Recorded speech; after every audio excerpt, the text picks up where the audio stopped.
I watched my wife kiss another man on our doorbell camera and hit save instead of delete. 6 weeks before that kiss, a blue Tacoma started appearing in places it had no business being. The far end of our cul-de-sac, the shady corner of the grocery lot, even across from the little league field where my stepson, Mason, plays second base. You notice things when your life is routine. Tuesday trash, Thursday tacos, Saturday laundry. I'm the guy who puts the spoons facing the same direction in the drawer. The Tacoma was the first thing out of place. I'm 33. I manage logistics for a regional furniture company out of Columbus, Ohio.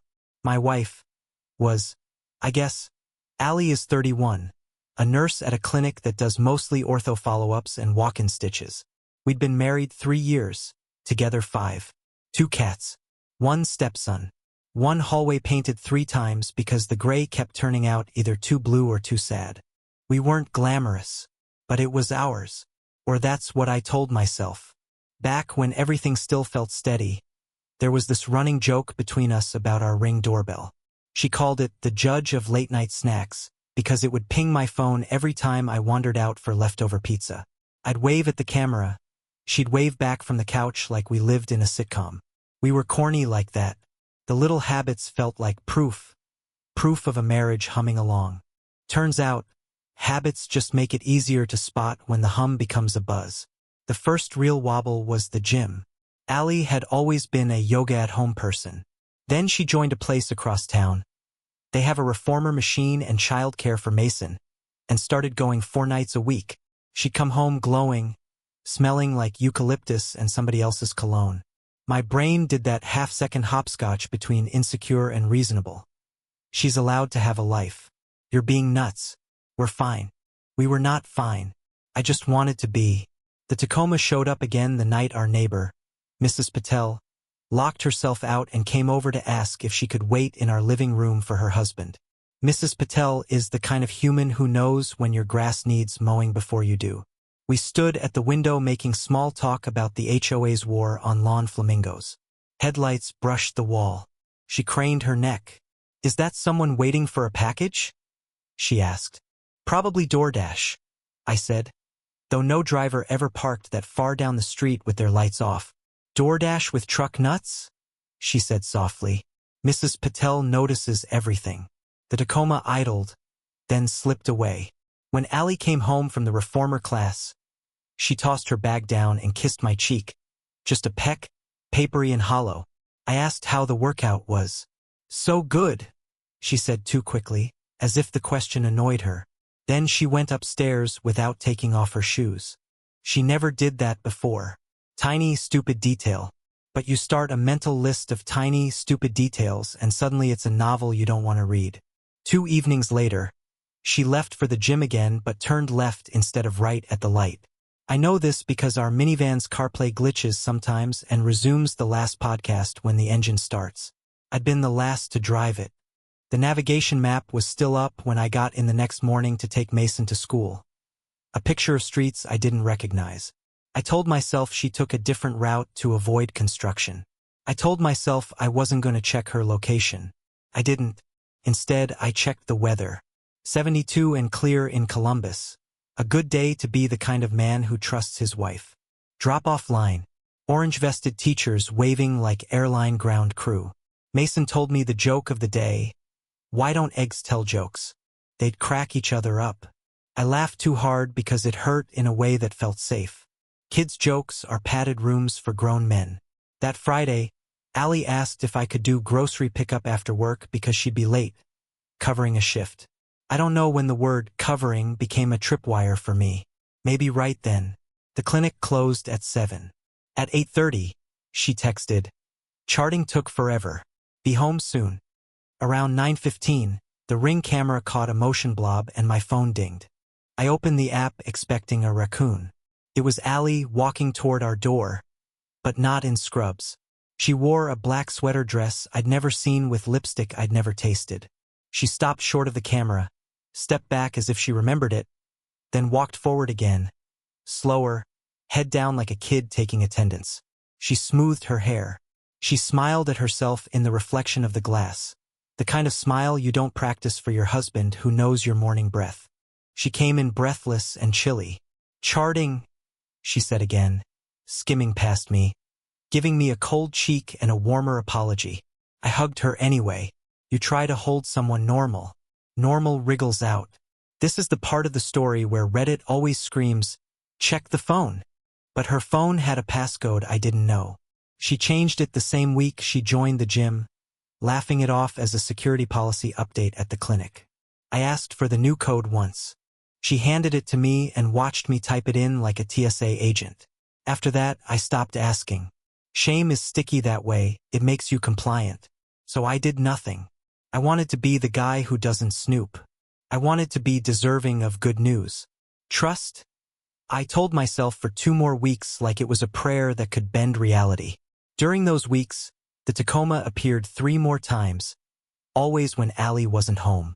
Once, while Mason practiced pop flies in the yard, it rolled past slowly. He squinted. "Cool truck," he said. "Looks like Coach Dillon's." "Who's Coach Dillon?" I asked, keeping my voice as flat as Ohio. "My gym's softball team coach," he said. "He gave me a Gatorade last Sunday. He's funny." Then Mason bobbled the ball and we moved on. But my mental list added Dillon in bold. That night, I asked Allie about the gym's softball team like it was nothing. She shrugged. "Yeah, I joined because they needed extra players," she said, staring at her phone. "It's silly. I barely go." She had a blister on her palm shaped like a bat handle. The day before the kiss, our clinic called me.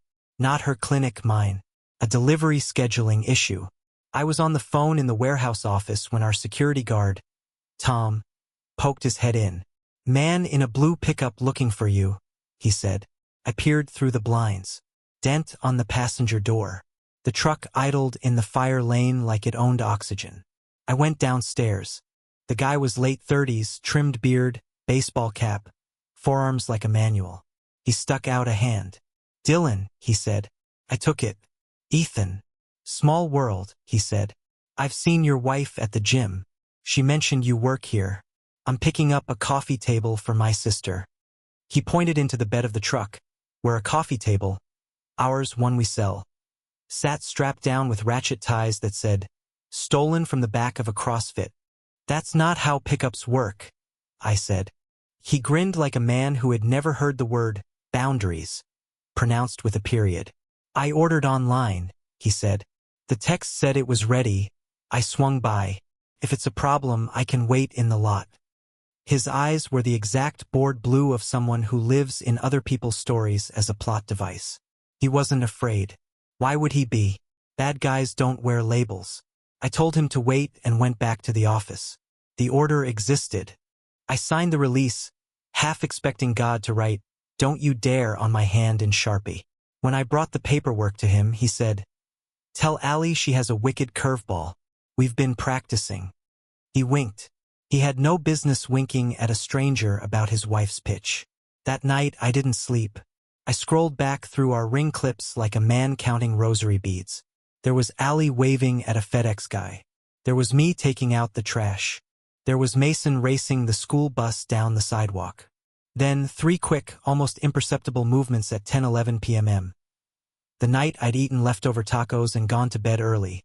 Headlights wash, Allie's shape pausing, the shadow of another body just out of frame. A hand, someone else's, cupped her face for a second, half-lit. She leaned in. The kiss happened a breath before the porch light clicked off. I tapped options. Save. The phone asked me if I wanted to keep this clip for 60 days. I saved it like a coward and a witness. I didn't confront her. Not yet. I made a sandwich. I ate it standing up like a survivor in a kitchen with walls. Here is something true. People say they want the truth. What they want is for the truth to confirm what they already decided to believe. I had decided to believe we were okay. So I needed more truth. Saturday, I told Allie I'd take Mason to baseball so she could sleep in.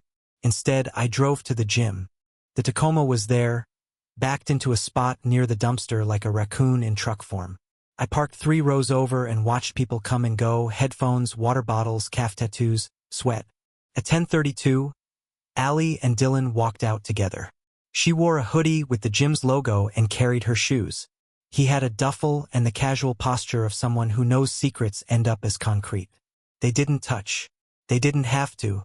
The space between them was scripted. I followed them. Not close. I'm not built for stakeouts.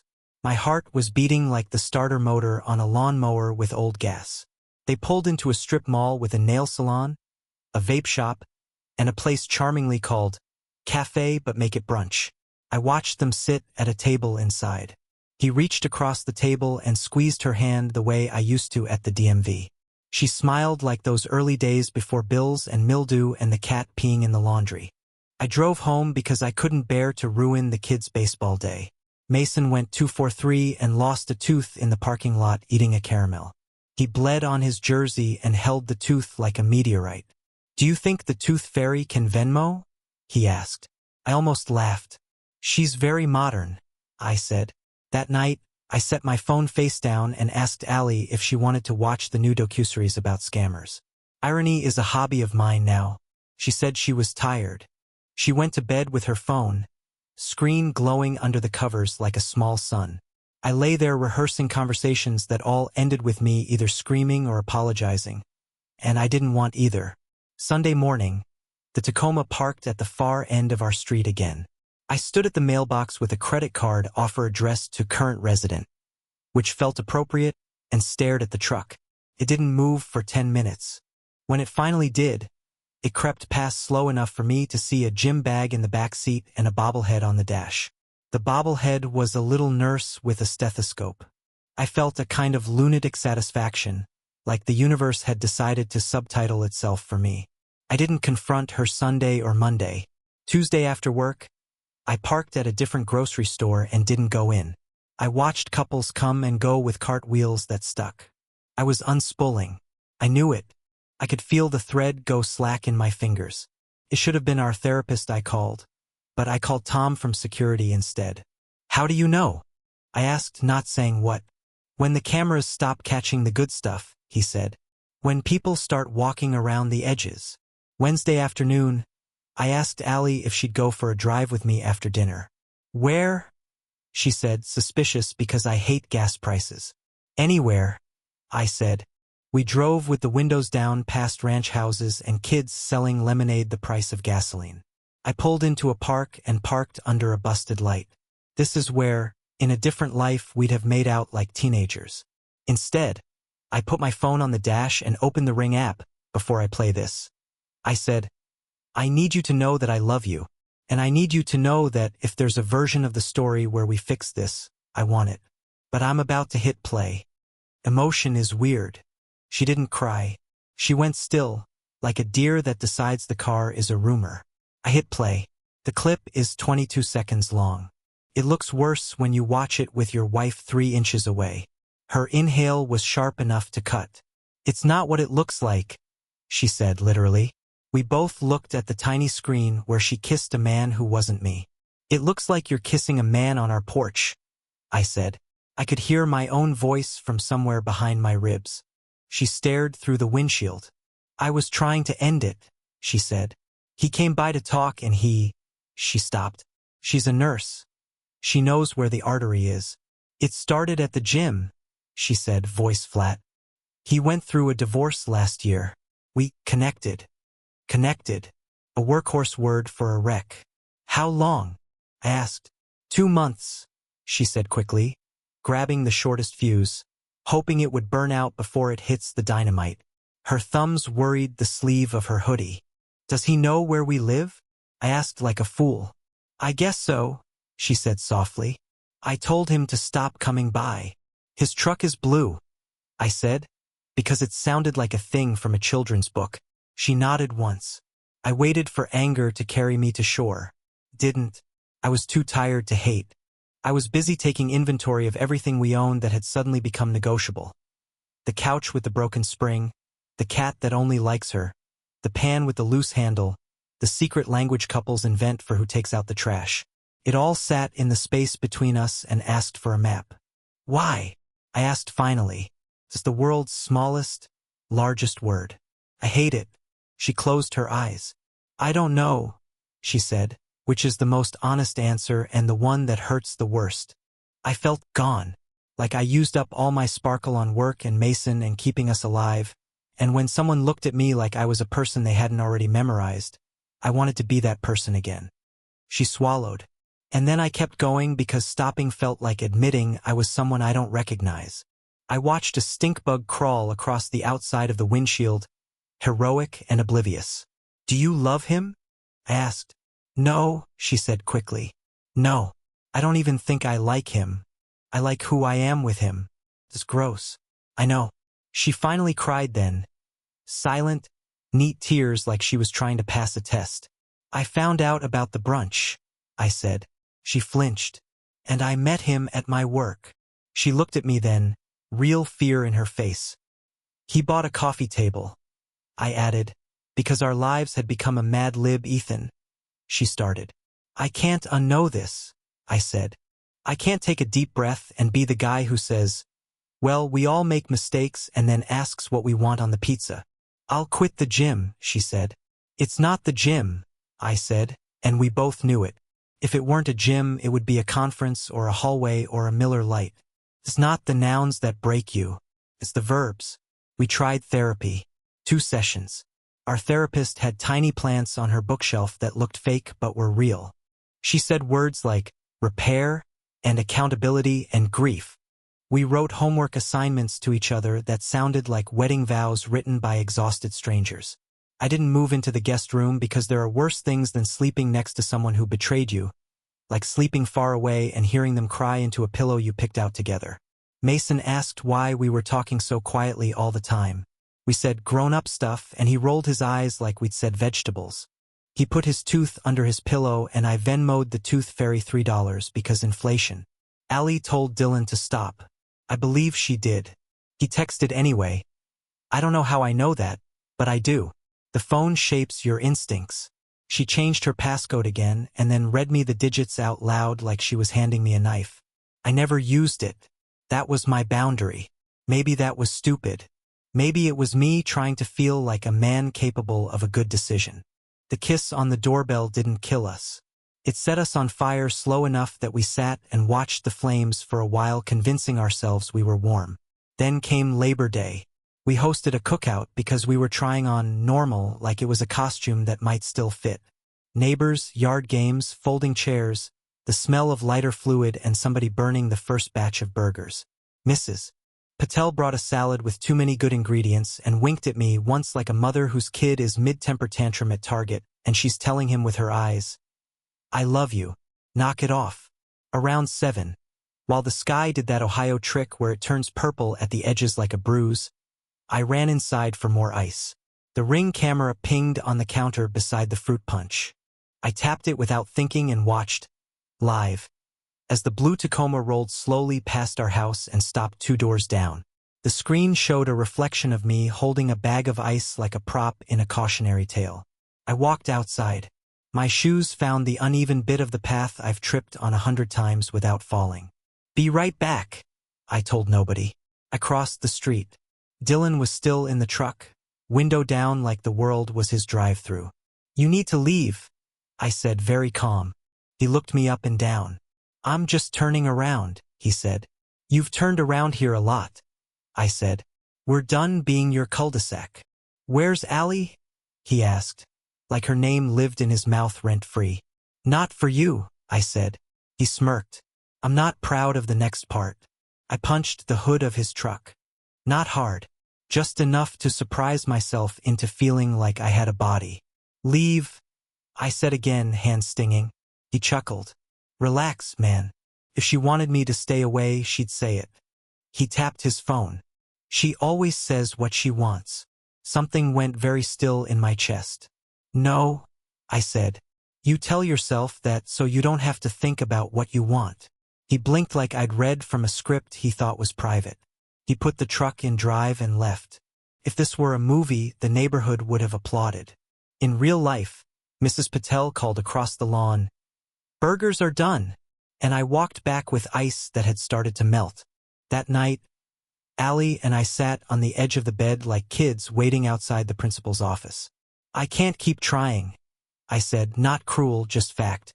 I want to be someone I recognize. I want to be the guy who grills too many hot dogs and forgets where he put the bottle opener. I can't be the detective anymore. I'm not built for it. She nodded like she'd been balancing on a seesaw and finally felt both feet touch the ground. I'll move into my sister's for a bit, she said. We'll tell Mason together. We'll say the thing that hurts the least. The truth, I asked, and this time I meant it smaller, maybe kinder. The kid version, she said. We love him. We're not good at being married right now. We did that. He cried and asked if the cats had to pick one house, or if they could do split custody, because they're independent. Then he asked if we could still go to the pumpkin patch in October because he likes the kettle corn. We can, I said, because sometimes the future is a piece of kettle corn you can point at. The day she packed a suitcase, the house sounded like a store at closing. I stood in the kitchen and watched the morning move across the floor. She came downstairs with the suitcase and a shoebox of letters I'd written her when we were still collecting each other. Do you want these? She asked. Keep them, I said. They're not counterfeit because the present changed. They're receipts for who we were. She kissed my cheek. Another paper kiss and left. I didn't cry until I opened the freezer and saw the bag of frozen blueberries I always complain about because they spill and stain the drawer. I cried because they would keep staining the drawer, and that suddenly felt like proof that life would go on without my permission. It would be easy to end here, to draw a hard line between before and after. But real life is smearier. We text about Mason's homework and whether the cat needs the expensive food. She sent me a photo last week of a sunset that looked like the sky had insomnia. I sent a thumbs up because I don't know the emoji for I see what you saw. Thank you for letting me still be a person you share beauty with. I guess I'm writing this because I see posts on here all the time like, found lipstick on his collar. What do I do? And half the comments say, burn it all down. And the other half say, forgive. I don't have advice, not really. Just this. If you need the truth, ask for it while you still remember how you asked each other for good things. If you find the truth by accident on a doorbell camera, hit save. Not because you want to accumulate pain, but because you need a record that you weren't imagining your own life. Also, your gut is not a conspiracy theorist. It's a bored, underpaid cop who's seen this block before and knows when the Tacoma doesn't belong. You don't need a smoking gun to leave a room that's filling with smoke.